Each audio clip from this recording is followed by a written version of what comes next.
On this episode of Star Trek Universe Podcast, Sarah and Amanda have a really nice house, and I want it. Sorry, we're reviewing Light and Shadows, Discovery 207, right after this.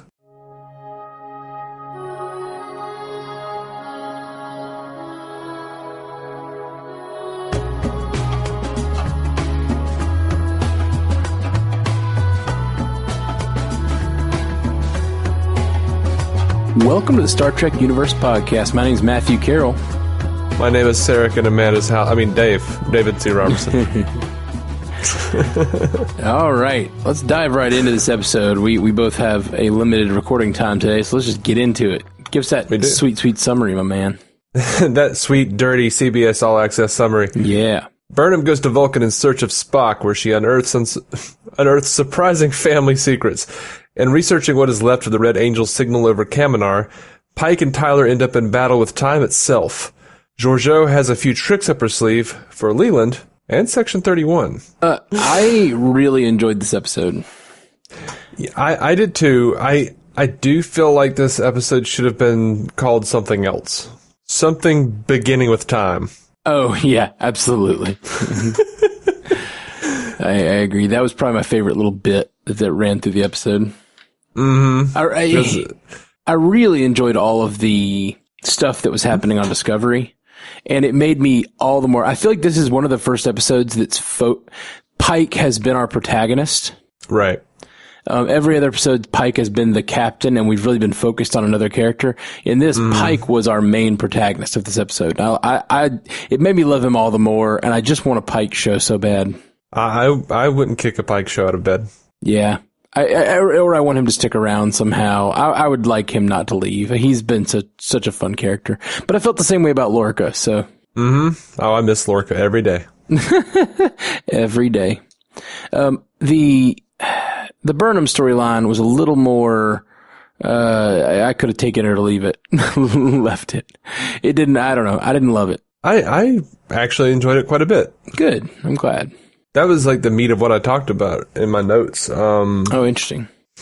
I mean, it wasn't just the Michael Burnham storyline. It was everything with Spock, everything with Amanda and Sarek. We're not getting a lot of Spock right now. Like, we finally have Spock, but he's, kind of out of it. I feel like they're like slowly settling us into Spock.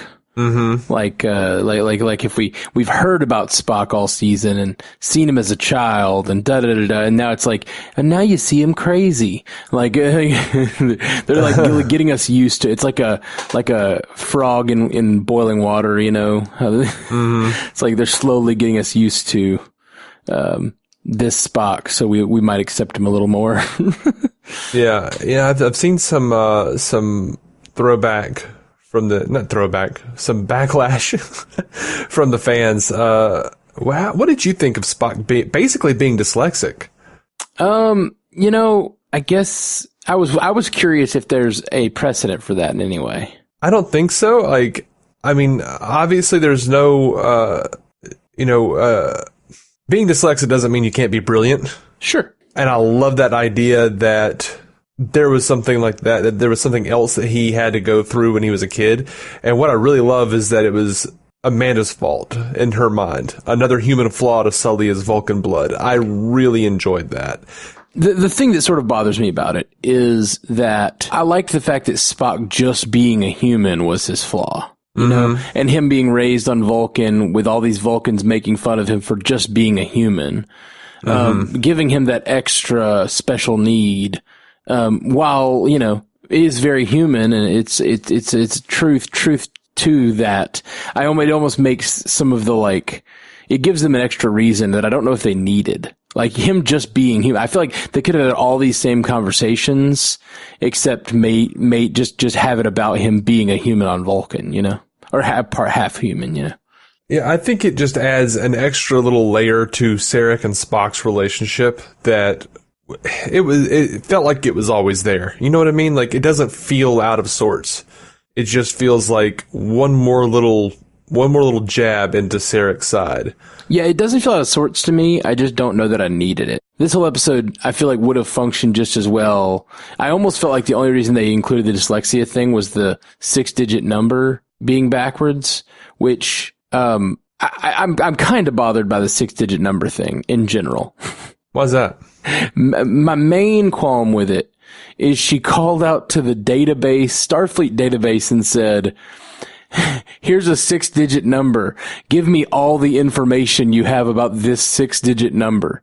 Oh yeah, that was weird. And it came up with one answer. Yeah, like, that's in all of Starfleet, that 6-digit number has been used for this one thing. that was a little weird. That was dumb. It should have been like, here are some, possible answers. Like, Google right now, if I look up that 6-digit number, Google will give me way more options. Yeah, I meant to go back and actually listen to like her exact wording and just hope like hell that something was in there that goes, oh, okay. I didn't write her wording down, but I did rewind it to listen, and I don't think there was anything in there. It was just like, literally, database, look up this number and give me everything you have. And it was like, Talos 4. It's like, that's dumb. That's real dumb. Well, it didn't do Talos 4 because it didn't know what that number was. Was it? That's what did she say that said. after it was? Did she figure out?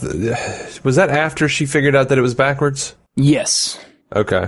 Yeah. So she gives the 6-digit number to the computer, and she even says these 6 digits in this order, as if like that cracks the code. Which I mean, it would have given her the right number, but it still wouldn't have given her a specific thing. Like, if you don't, there's just so many things that 6-digit number has been used for even now, much less 400 years from now or whatever. Mm-hmm. 300 years from now? I don't know where we are.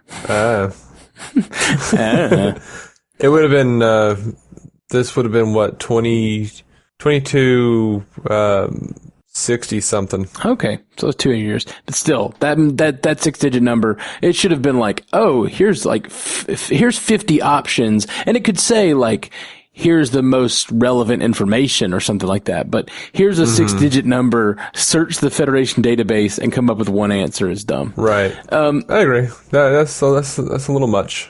And I kind of felt like they included the dyslexia thing only as a way of getting at that. I felt like almost all the conversations they have about their relationship, about him feeling ostracized, all of that could have just been because he was half human, which already existed.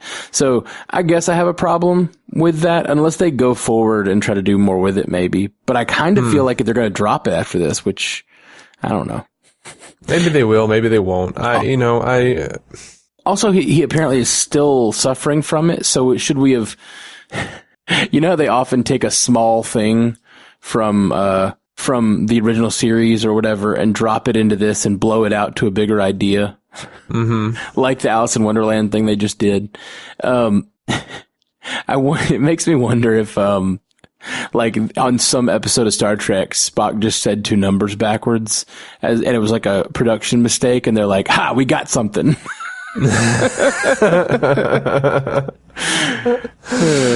Oh.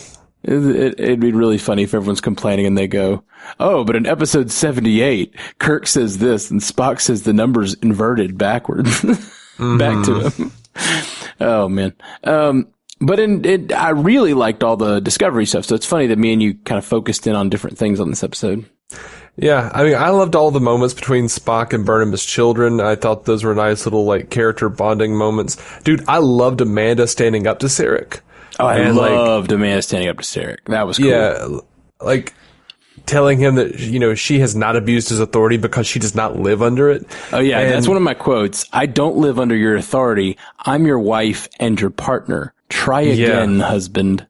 That was fantastic. The try again husband is my favorite part because it's obvious that they've had these sorts of arguments their entire marriage where he's coming at her with logic, and she's got to be to him the most frustrating wife because she challenges him. She's not challenging him with logic. She's challenging him with like her emotions and the situation, and like she's not like, you are wrong because your logic is flawed. She's like, listen, I'm me. I don't know. She's just being so herself. She's in herself there, and I just love it. I love the idea that they've had them having sort of Kirk Spock type or McCoy Spock type arguments their entire marriage. Oh, absolutely. And I don't know.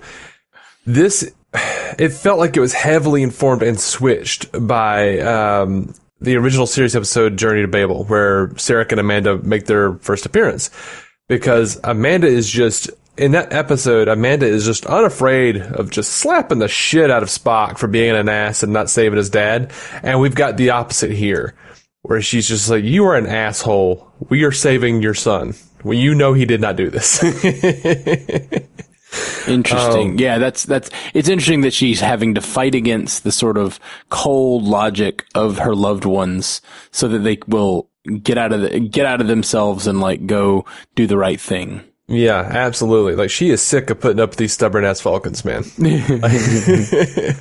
I don't know. I don't remember this actress's name, but she does a fantastic job of channeling Amanda, as far as I'm concerned. Still iffy on Sarek. Yeah, it's been a long time since I've seen any Amanda stuff. Yeah, speaking of Sarek, I know that Vulcans have emotions and that they are controlling them because if without control they go nuts or whatever, they can't, but I know it's not a problem. I know Spock shows emotion in the original series, all of that. But to me, like a pure-blooded Vulcan like Sarek would have a pretty good control over his emotions. And I just feel like they put so much emotion into Sarek. Well, it depends on the matters of family and whatnot. Like, Sarek has always had emotional responses when it comes to Spock. He's always been stoic and stubborn, and he puts up a good front on the original series, much more so than Mark Leonard did a great job of playing that line.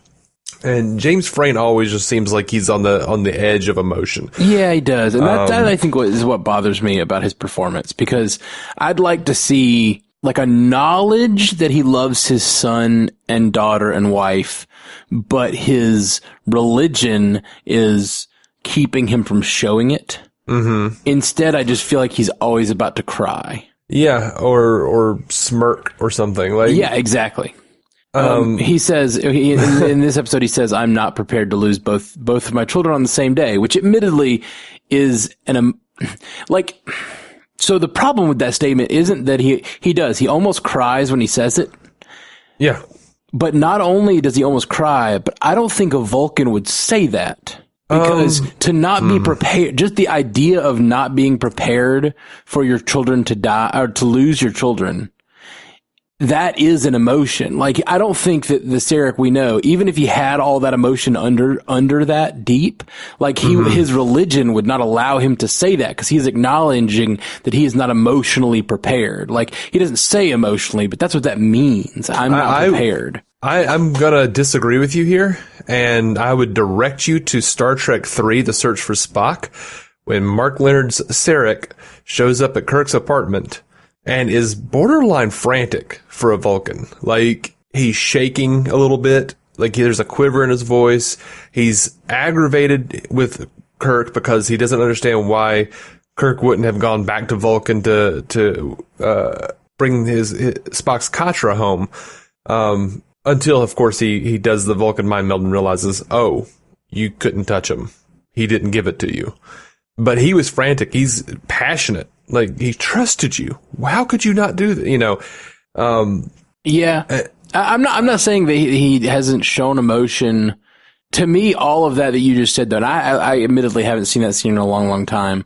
But all the stuff you just said, to me, sounds like there's a legitimate problem, and he is agitated because he is hurried and the emotions are there, but he's not necessarily saying anything emotional. He's saying, this was your duty. You didn't do this thing. And he may be flipping out on the inside, and that may be spilling over. So I don't even really I don't have a problem with the emotional quiver necessarily in Sarek's voice, although it bothers me a little bit. What I have a problem with is him just acknowledging that, like, I guess maybe that's the thing, is like he realizes his emotions for his children are so strong that if he would lose himself if he were to lose both his children. I think that is, that might be true, but Sarek has that disease anyway, and I don't know how far back it would have started to creep in, but I think that's what he died of in Next Generation. He had that disease that made him lose control of his emotions. Yeah. But usually he was very stoic and in control. And but there's even a line, something about not being able to trust himself when it comes to matters of his son. Something like that. I can't remember exactly what where that is or what that line was, but I apologize. Talking it through, it doesn't bother me as much, because if that's the thing, is that like he believes wholeheartedly that he should hold on to the Vulcan ideals, and then he knows that he has a hard time with that when it comes to his children, then I can understand that maybe that is something he would say. It just seems like he was always better at least attempting to be emotionless. Like, that's the whole idea. I don't remember exactly what it was, and I'd love to go back and look, but I'm wondering, Spock and Sarek were supposed to be like estranged, according to Journey to Babel. So they should have been estranged for like something like 15, 16, 17 years, something like that. I really want to be able to go back and look at that before we did this show, but I didn't have time. Right. So I'm wondering, like, does it count? Like, can you be estranged if one of you's kind of nuts? And well, you can be estranged and still see each other. Yeah, that's what I was thinking. Yeah. But estranged just means you have a bad relationship, which we know they did before all of this. Spock hasn't talked to Burnham or Sarek in a long time. Mm-hmm. And Spock went against Sarek's wishes and joined Starfleet instead of the Vulcan Science Academy. Yeah. And that's caused a huge rift in their relationship. And but see, that's I don't know, that's one of those things that I love about their characters. Is like in Journey to Babel, like, after they're so stubborn, such assholes, like Spock was gonna let his dad die. Like, his father is just like not, gonna show him any emotion or any love or whatever. And Amanda's just pissed off about it. Finally, she gets them to do the right thing. And at the end, there's this interchange where it's like, emotional, isn't she? Yeah, she has always been that way. Indeed. Why did you marry her? At the time, it seemed the logical thing to do. Mm-hmm. They're just such assholes. Yeah. Yeah. And that's the beauty of the whole idea of the Vulcans, is just like, I really love seeing a character that we really see that is not a human. They like really don't think like us. And that's my biggest problem with all these newer interpretations and the old interpretations too. They weren't always careful about it then either. It's not like they were perfect and this is bad. Right. It's just that, like, I really wish they were a little more respectful of the idea that these are a different race of people that think very differently. I feel like they are so want to tell a human story, like the producers of these shows, that they just put all this humanity on these characters so that they will connect with them. But the whole idea to me is that they're novel. They're interesting because they're different. And when they think about things differently. That's my whole issue with them being more emotional. It just feels like the producers are throwing out the window when they need to. And that goes for the original series all the way through. So it's not like inconsistency. It's not like a canon issue for me. It's just like, it's actually funny. The Orville, I know you haven't watched that still, right? Yeah. No, I haven't. They have a character named Isaac on the Orville who is an android, basically. And what I love about him is that he's not trying to be a human. Yeah. He has no desire to be a human. He's just a robot that thinks completely differently than you or I think. And it's not like a Data. Yes, he thinks differently than you and I, but he's like striving to be a human. And in many ways, Spock is looking to resolve his humanity with his Vulcan nature. Right. And I think back, that is one thing that's kind of cool about Voyager, as much as I don't like Voyager, is that we do get the character of Tuvok, who is just a Vulcan. Like, he's not a Vulcan, half Vulcan, half human. Right. We get an actual character that we actually get to see for 7 seasons that is a Vulcan and lives by Vulcan, rules. Yeah. And that's kind of a neat thing. I don't know that they ever did enough with him, though. I feel like he was kind of relegated to a B character, but. Well, anything that they could have given him, they pretty much gave to 7 of 9 or the Doctor. That's true. That's true. Well, see, no, that's the thing. 7 of 9 and the Doctor are what I'm talking about. They're the Datas or the Spocks, where they're like struggling between humanity and what they were born as, or what their current programming, fighting against it and trying to become more human. And that's what I like about the idea of a Tuvok on a show, is that he's not trying to do that. He never really tried. But because of that, they just never gave him anything interesting to do on the show. It seems like very rarely was he the focus of an episode. And I would have loved to them to dive in and like, what is it really like to be a Vulcan? Like, what is it like from their perspective, you know? Yeah, I don't think they went. There were a couple episodes that had come to mind, but I don't remember them really going into Tuvok too much. What's funny is I do tend to think that fans get this idea in their head of what a Vulcan is. Sure. And get angry like this. The Voyager had a Vulcan that was too emotional. Enterprise now has a Vulcan that's too emotional. And I would direct them back to, different Vulcans throughout from the original series, onward. And the real problem is we don't have much access to the Vulcan, culture. Right. Except through Spock and then subsequently Sarek.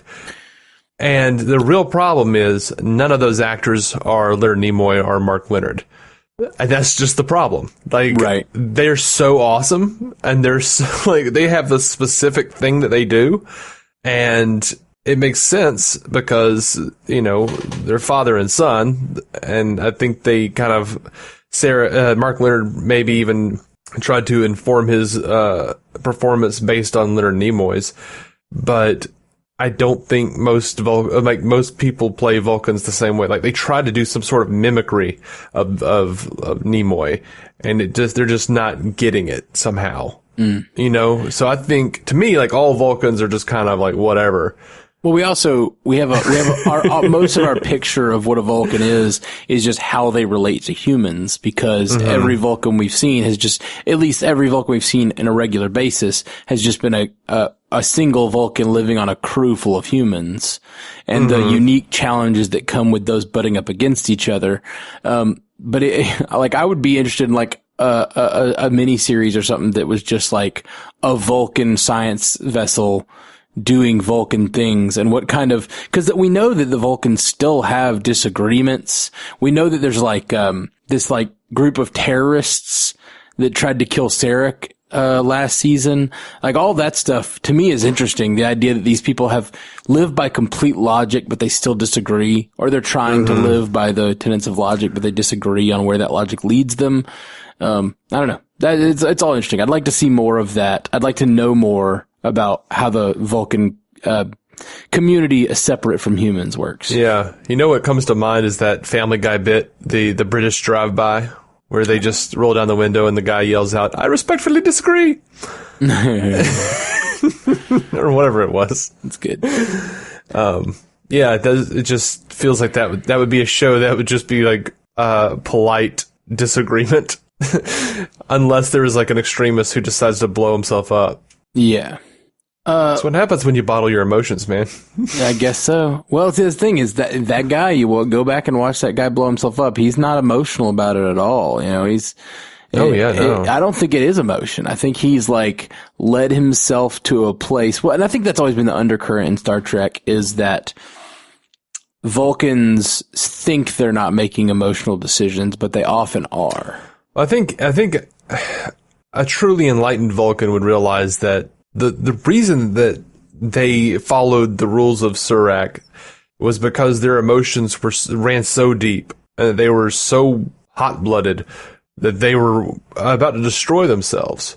You know what I mean? As a species and as a culture. And that's why they turned to logic.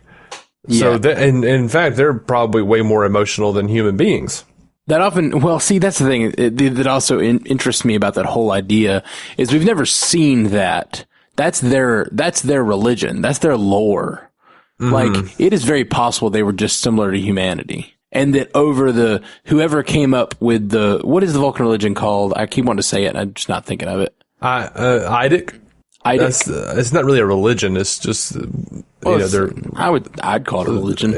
Well, there's Idic, which is infinite diversity, infinite combinations, but that's not really the logic thing. No. And I don't remember what I just know the teachings of Surak is how I've always heard of it. How I know the teachings of Surak. Maybe that's what I'm trying to think of.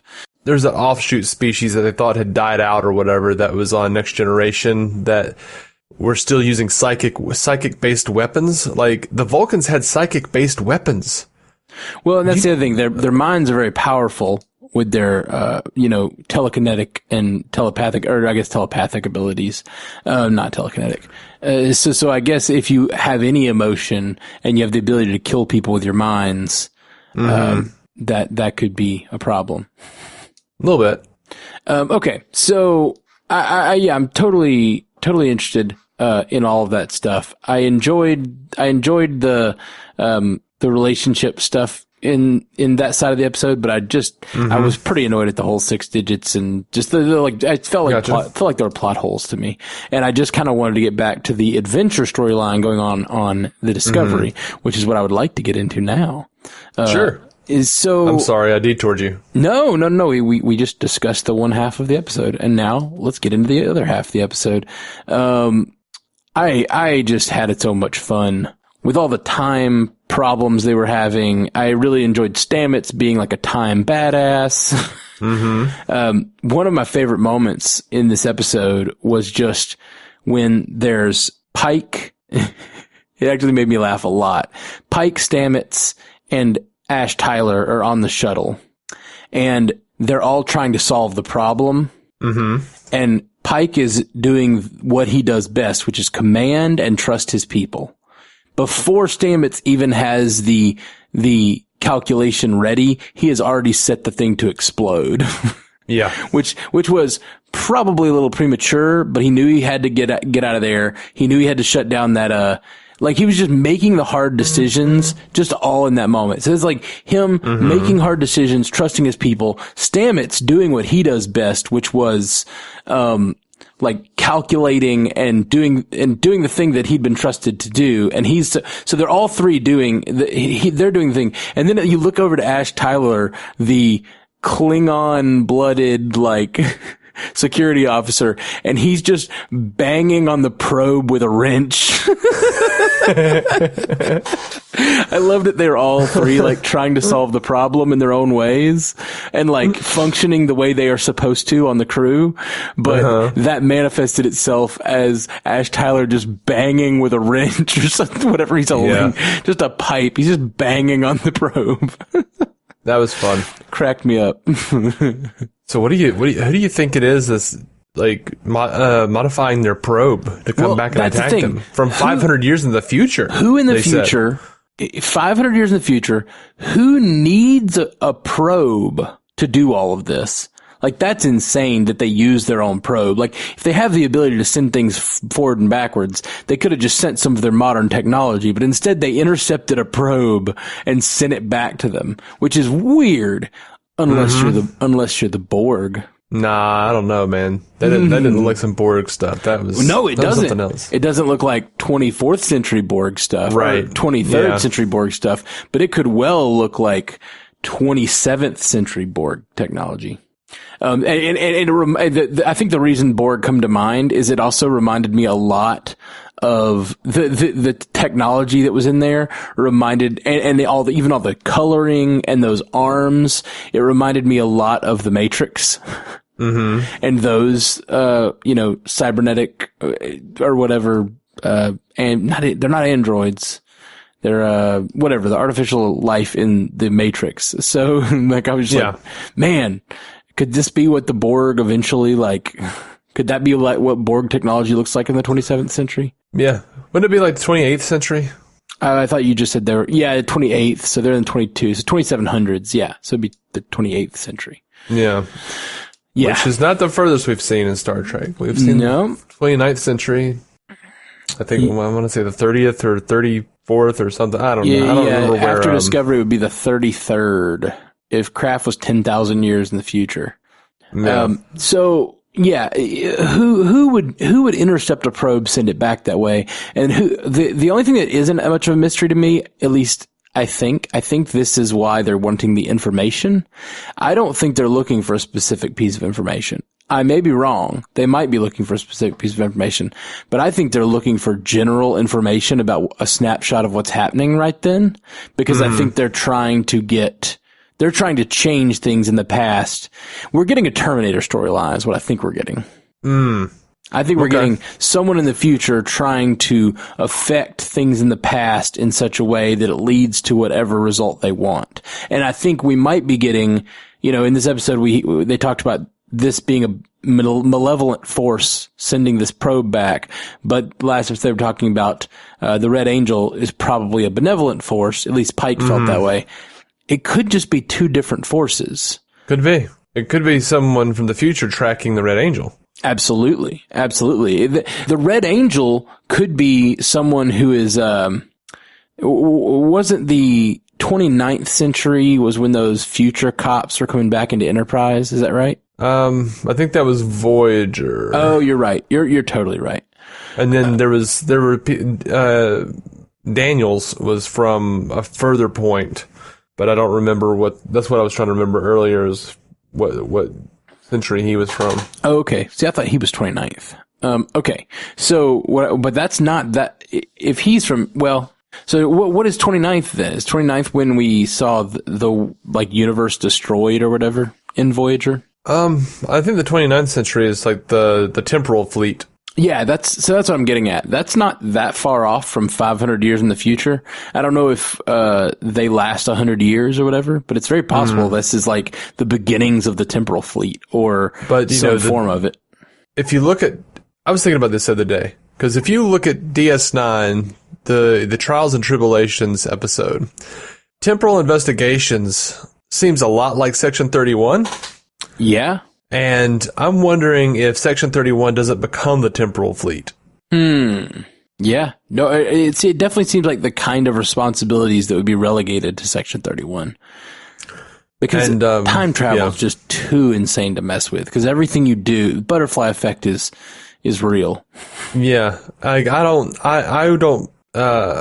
think that the temporal fleet is just what Starfleet becomes. I think something else is going on with temporal fleet. Because they were always shady. Yeah. In Voyager. Yeah.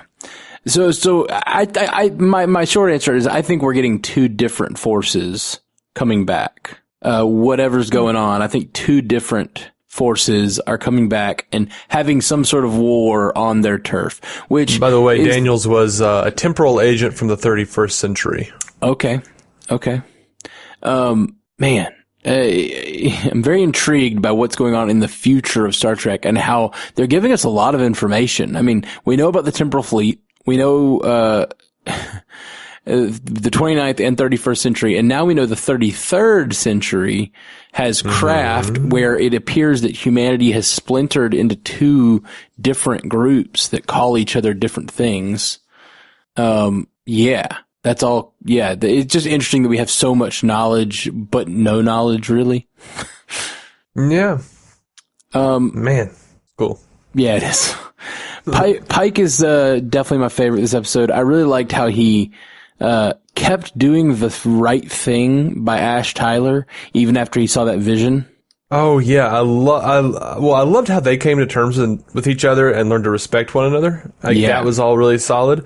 But I actually made a note about that. Like, I loved that he did not act on what seemed like was going to go a certain way. Yeah, absolutely. He made a non-paranoid decision.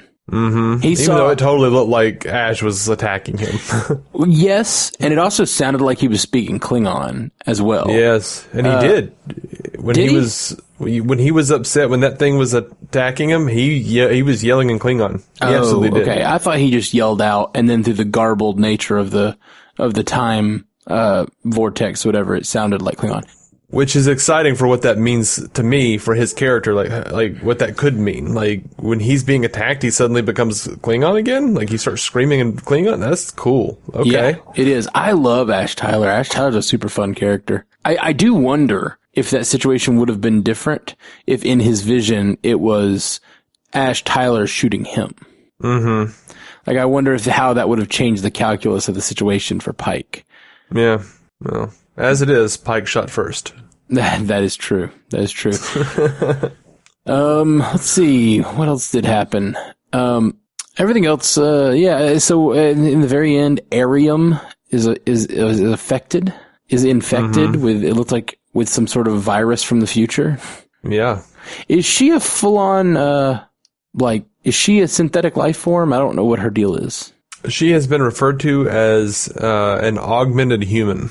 Oh, wow. Not genetically. No, I get it, yeah. Yeah. Like technologically augmented. Yeah.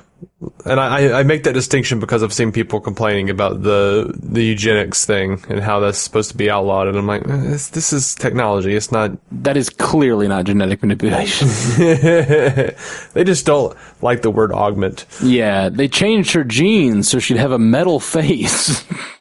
Yeah. Not how genes work, people. So, what do you think about Leland being responsible for Burnham's parents' death? That was a sticking point for me because it's interesting that he's responsible for Burnham's parents, but I mean, I don't know. My guess is we're going to go back to the whole nation building got a bit too messy thing from Cornwell. I guess they were trying to instigate a war with the Klingons or something. I don't know, but my big sticking point is who cares? Like why would he care if Burnham knew? Like, what does that mean for him? Yeah. He's like exactly. A captain on a Section 31 ship and she's just some commander? Like that bothered me that like somehow Georgiou's using that for leverage. Now, if she'd said, I know about your war crimes and I could get you like whatever brought up on charges, that's fine. But using Burnham as a stick in that situation seems dumb. I mean, maybe that was the implication. Right. I think it was a couple episodes ago. She said something similar, and I think it was more direct. Like, I know your secrets, but it just seemed like a weird way to put it for sure. I mean, it was a very much, we know that someone is watching this and it's going to be like, oh snap, kind of way of saying it. And what if I told the main character about this? Right. It's like, I don't know. The main character didn't know, I guess. Oh, gosh. Two other kind of things that annoyed me in this episode. We've talked about Star Trek VI and how it is about members of the Federation coming to terms with the Klingons and learning to live in peace with them. Learning to live in peace with past enemies. Yeah. There's a line in this where Ash is trying to convince Pike that he's good, and he says the war is over, and then Pike says my problem isn't with the Klingons, and like, okay, maybe Pike's just a better man than Kirk and Spock and McCoy and well, I guess maybe not Spock. All of them seemed pretty. They were all pretty racist in number 6 against Klingons, and I'm kind of annoyed that like Pike is so evolved at this point. I'm okay with it, man. Here's why. Pike's issue wasn't with the Klingons. Pike's issue was with the guy that snapped that doctor's neck. Sure. Kirk and we're talking about with a situation with Pike is like there was one war that he had to sit out and he's annoyed with. And he also never dealt with them directly. He sat out of the war. He was away. Kirk and I think there were like Kirk, Scotty, the majority of the crew. I didn't really get that from McCoy so much because he's always been the bleeding heart. But most of the crew, save for McCoy and Spock, I feel, were kind of racist, and they weren't like, they weren't trying to be. I don't think they realized they were being prejudiced, and that was kind of the point. But they've also been like in hostilities with the Klingons since they can remember. Like this has been like the Cold War. You know what I mean? Yeah. And that's one of the things I love about Star Trek VI is this. It really is like there's this whole crew of woke ass people, and they still let prejudice creep in. And the primary prejudice that is on display is Kirk's prejudice. Sure. But that prejudice wasn't there necessarily I mean, maybe it was creeping in slowly over all these years of Cold War with the Klingons. I mean, especially if you go back in Day of the Dove, like that is a different kind of Kirk. That is a very woke Kirk. But, you know, by Star Trek 6, the Klingons killed his son. That's true. You know, he's endured like, you know, decades now of hostilities with the Klingons that pretty much culminated in a renegade group of Klingons, so much for honor, trying to steal Genesis and killing his son. Like, there's something there for sure. Like, he's got issues. Yeah. No, I agree with you. I'm not saying that it's like a flaw by any means, but I was kind of like, it felt a little bit like the sanitization of Star Trek, like we've talked about many times, where I kind of wish the characters hated the Klingons at this point. They just got out of a war with them, you know?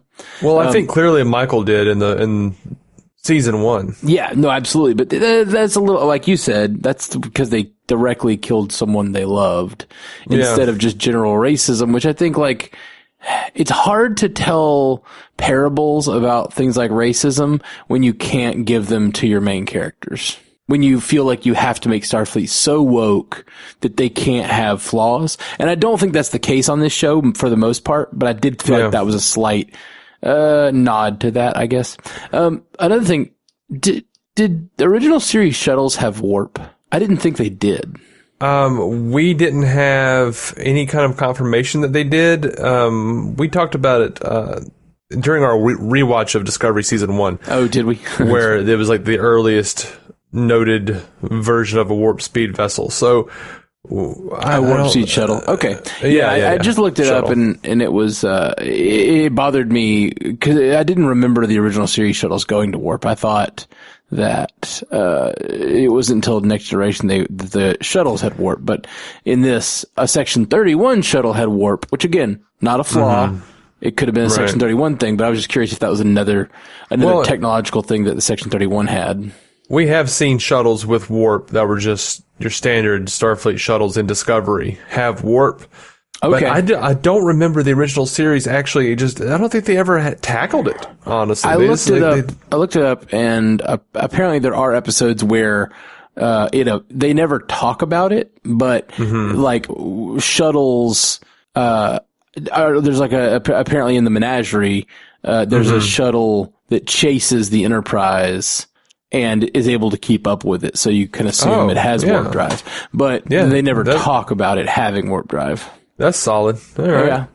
That makes sense. Yeah. Cool. For sure. Did you want to get to quotes? I did have something else. Like, I don't have many quotes. Like, the only quote I actually have is Tilly saying everything sounds better sounds cooler with time in front of it. Yeah, I liked that. And especially that it was followed up with, getting readings off the rift. Time rift. It's really, the delivery from Pike there was really beautiful. Yeah. Oh, I did like Tyler kind of questioning Pike about what Michael Burnham's personal mission was, and he's like, I said it was personal. Yeah, everything. I feel like every line Pike delivers this episode was awesome. Which is pretty standard. Yeah, for sure. I feel like. For sure. I loved Mr. Tyler. The chair outranks the badge. That was so good. So good. So good. I really loved the bit where Tilly rambles about how she's not supposed to swear on duty. Yeah. I thought it was weird that it was friggin', though. I guess that's a swear word in Starfleet. I think they were just like confused as to her usage of it, and then she was like, you told me I'm not supposed to swear on duty. Oh, I gotcha. I gotcha. That makes sense. I really was confused by that sentence. Did you, what, do you have quotes? Yeah, I got a couple more. Okay. But yeah, I sorry, we dove into quotes. You said you had one more thing. Yeah, I am, like, we're going to Talos 4. And I do wonder if this is the adventure that explains why going to the planet is the only death penalty left on the books. General Order 7, I believe it was. Because, damn it, I didn't see anything in the cage or the menagerie that would, like, elicit that kind of drastic reaction to be like, this is a death penalty for going to Talos 4. Like, there were some aliens that, like, made you think certain things were going on that weren't. I mean, that we've seen shit like that in Star Trek before. Yeah, that whole idea that it's the only place the death penalty seems really crazy. Now I can see like kind of like the Nexus. I could see people like being obsessed with going there if they have a problem they want fixed in their lives or they want to live a different life. Yeah. I could see like a Tully and Soren situation where he's seeking out the Talos Force so hard that he like hurts other people and stuff. Maybe they've had that problem, and so maybe then they put it on the death penalty. They give him a death penalty.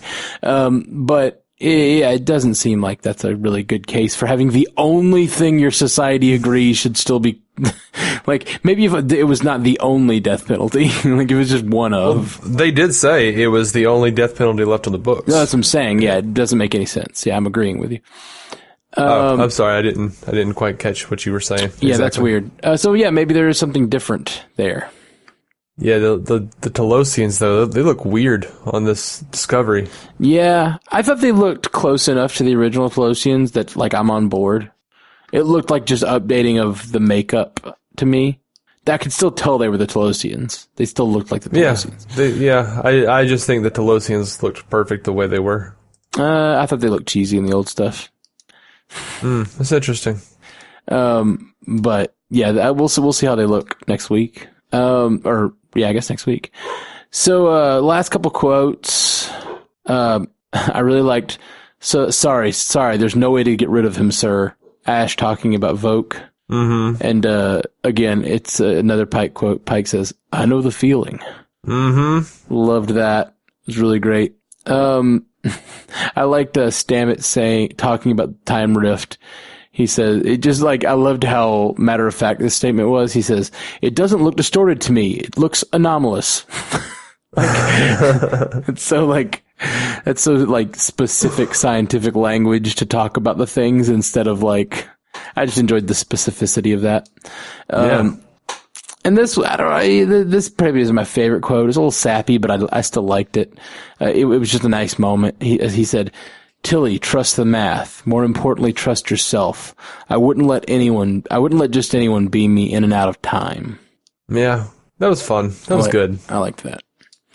I like that Tilly has earned the trust of the crew and, is, doing her thing. So, trivia? I don't really have a whole lot of trivia. I do have some like, I don't know, just kind of observations, I guess. Did you notice that they showed the tech suit for the Red Angel in the opening credits this week? Yes, I did notice that. Have they been doing that all season and we just never noticed it? Oh no. They've been changing the intros like a little bit at a time as the season unfolds. I've been skipping the intros, so that's my fault. I never skip the intros, but I think I think it's the most gorgeous intro that Star Trek has ever had. That's love awesome. That intro. I'm glad you like it. I think it's pretty cool. And I've said it before, and I'll continue to say it. Like, I love the sound effects on this show. They sound like the original series.